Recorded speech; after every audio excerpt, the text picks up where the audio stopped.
Hello students, we are beginning with the last part of the topic solid state, which studies and discusses about electrical and magnetic properties of the solids. Under this we will first classify the solids as per the electrical conductivity. Solids are classified in three ways. First, they are called conductors. They will obviously have very high electrical conductivity. Actually speaking, the conductivity is about 10 raised to 4 to 10 raised to 7 per ohm per meter. Most common examples are metals and electrolytes. But both of them have a different way of conducting.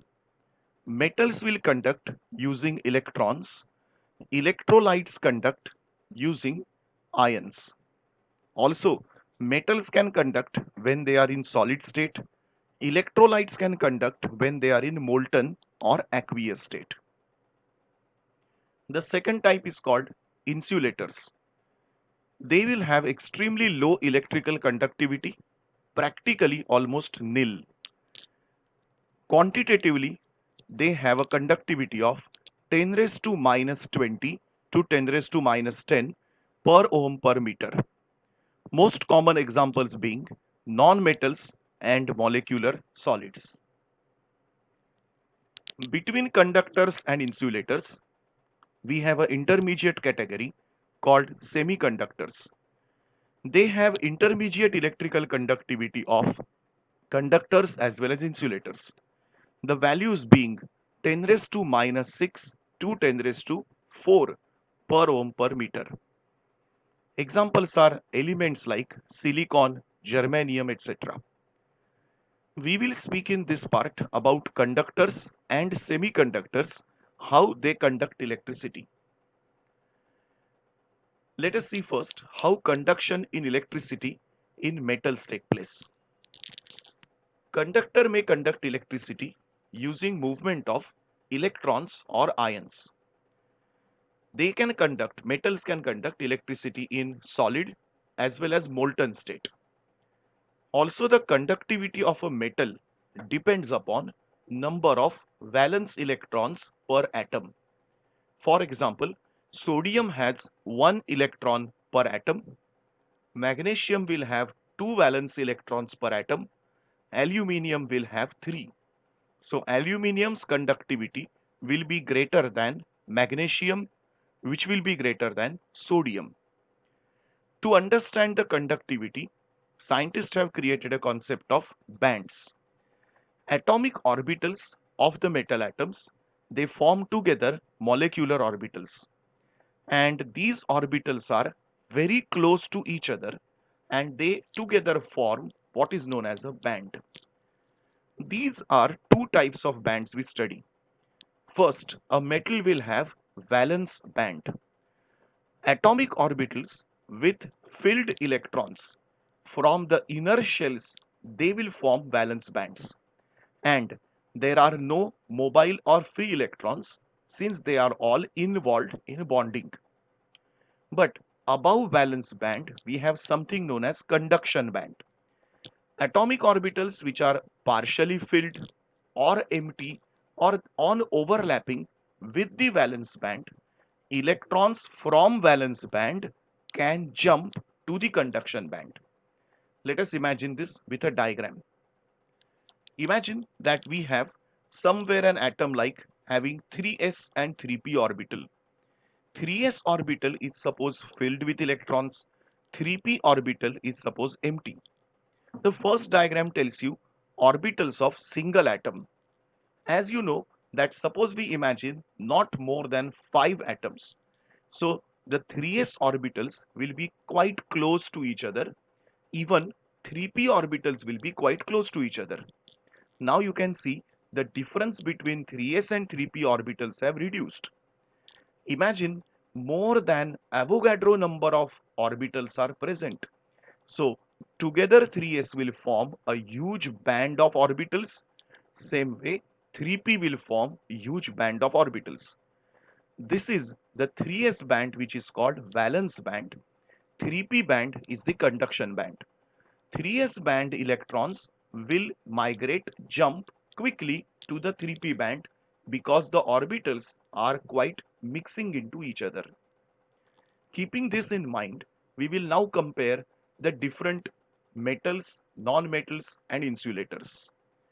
So now if you imagine this kind of diagram where filled orbital and empty orbital, that means valence band and conduction band, are almost touching each other. In another case, they almost overlap each other. In metals, valence band and closed conduction band are either very close or they overlap. Obviously, the energy difference between them is very less and electrons from valence band can jump into conduction band. This is how quickly metals can conduct electricity.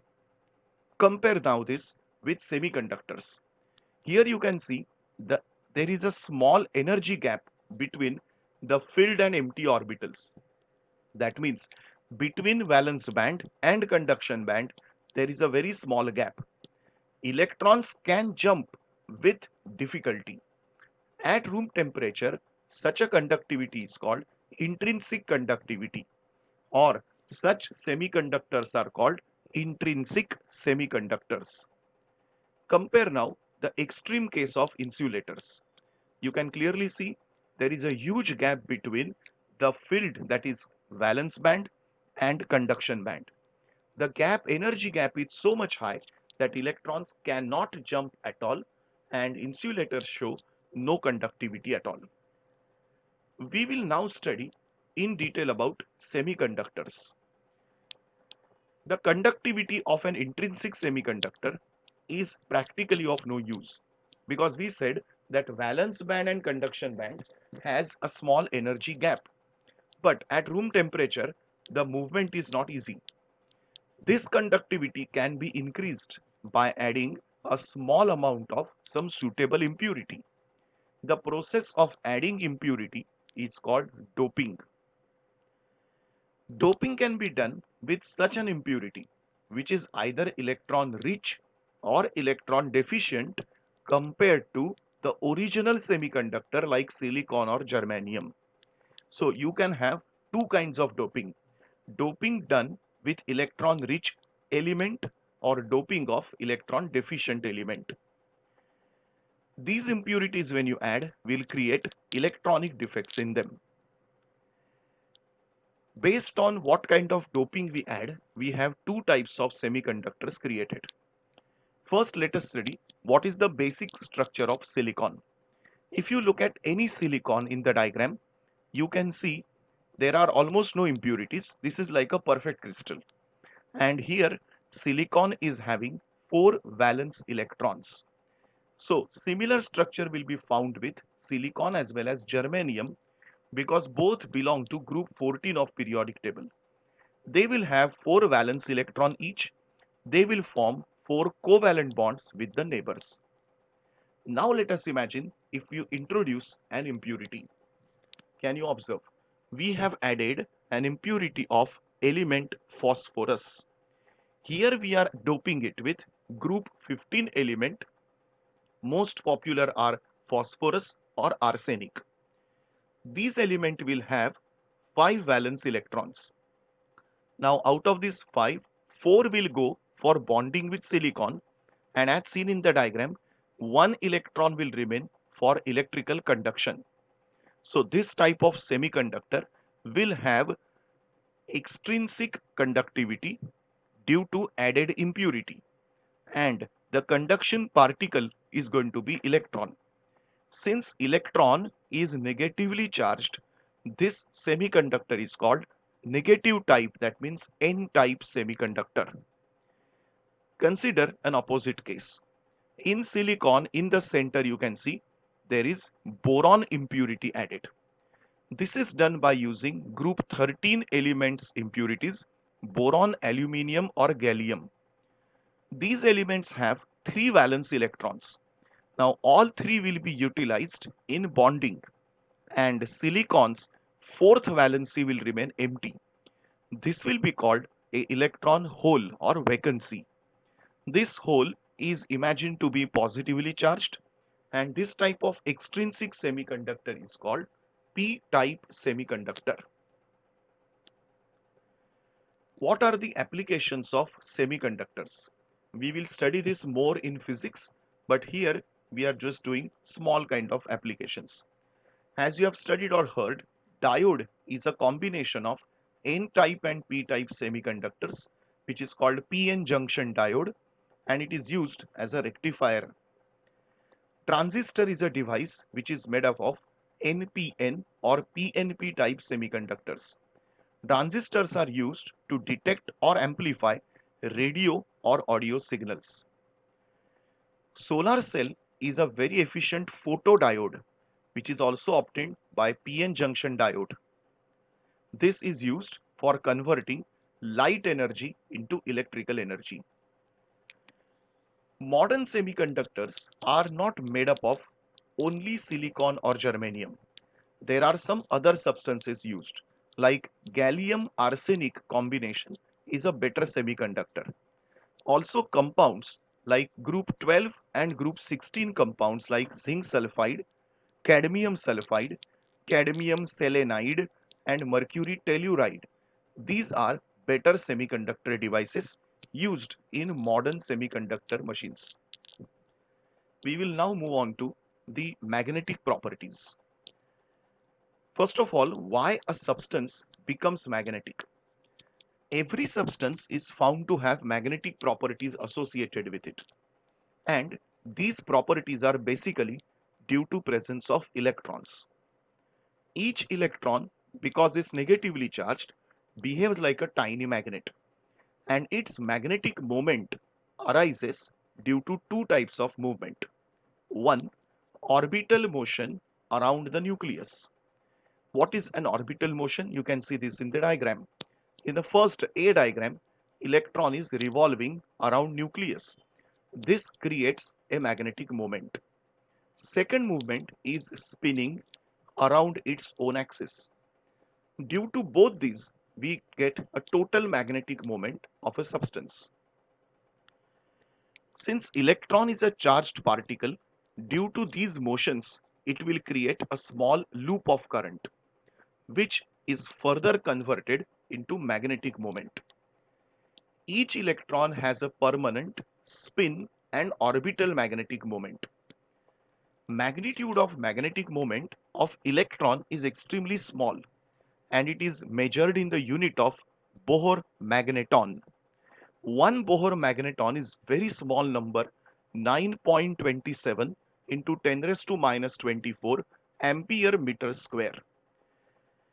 Based on magnetic properties of substances, they are classified as paramagnetic, diamagnetic, ferromagnetic, antiferromagnetic, and ferrimagnetic. Let us now discuss these five types one by one in detail. The first type, as we know, is paramagnetism. These substances are weakly attracted by magnetic field. This magnetism arises due to presence of one or more unpaired electrons. They are magnetized by the external magnetic field in the same direction. And if magnetic field is removed, they lose their magnetism. You have to remember examples for your competitive exams. Oxygen, copper cation 2 plus, ferric cation, Cr plus 3, etc. are examples of paramagnetic substances. The second type is extreme of it, diamagnetism. These are weakly repelled by magnetic field. These are weakly magnetized in magnetic field but in opposite direction. It is seen in those substances who have all the electrons paired, and due to the paired electrons, magnetic moments gets cancelled and they will lose their magnetic character. The examples can be water, salts like sodium chloride, organic compound like benzene, etc. The third type is extreme magnetism, that's called ferromagnetism. They are very strongly attracted by magnetic field. These are permanently magnetized in the external magnetic field. In solid state, metal ions of ferromagnetic substances are grouped together into small regions. These regions are called domains, and each domain will act as a tiny magnet. If you keep a ferromagnetic substance which is unmagnetized, domains are randomly organized. Check in the first diagram that the domains which are shown are randomly placed. Now, when the substance is placed in an external magnetic field, all the domains get organized, oriented in the same direction as the external magnetic field. Check the second diagram that whatever is the direction of external field, all domains get in the same direction. This order of domain will remain even when magnetic field is removed. That makes ferromagnetic substance a permanent magnet. Most of the elements which we use in daily life as magnet are actually ferromagnetic. Iron, cobalt, nickel, gadolinium, CrO2, these are ferromagnetic substances. Let us come to the fourth type of magnetism, antiferromagnetism. They have domain structure similar to ferromagnetic, but the domains are oppositely oriented and they cancel each other as a total magnetic domain. There are very few examples of this. One of the example is manganese oxide. Ferrimagnetism. This is very interesting one. When magnetic moments are of the domains are aligned in parallel and anti-parallel but in a random manner. That is called ferrimagnetism. These are weakly attracted compared to ferromagnetic and they will lose on heating ferrimagnetism and they become paramagnetic. Let us understand this with a small diagram. You can see the examples first of ferrimagnetism. An ore called magnetite and ferrite like magnesium ferrite and zinc ferrite are ferrimagnetic substances. Compare now all these last three magnetism with a diagram. You can see in the first diagram all the domains are exactly parallel to each other. This is called ferromagnetic. In the second one, if you observe, they are exactly opposite of each other. First is up, second is down, up and down. This will be antiferromagnetism. And in the last one you can see they are randomly placed. This will be called ferrimagnetism. This completes our entire chapter of solid state, all the units.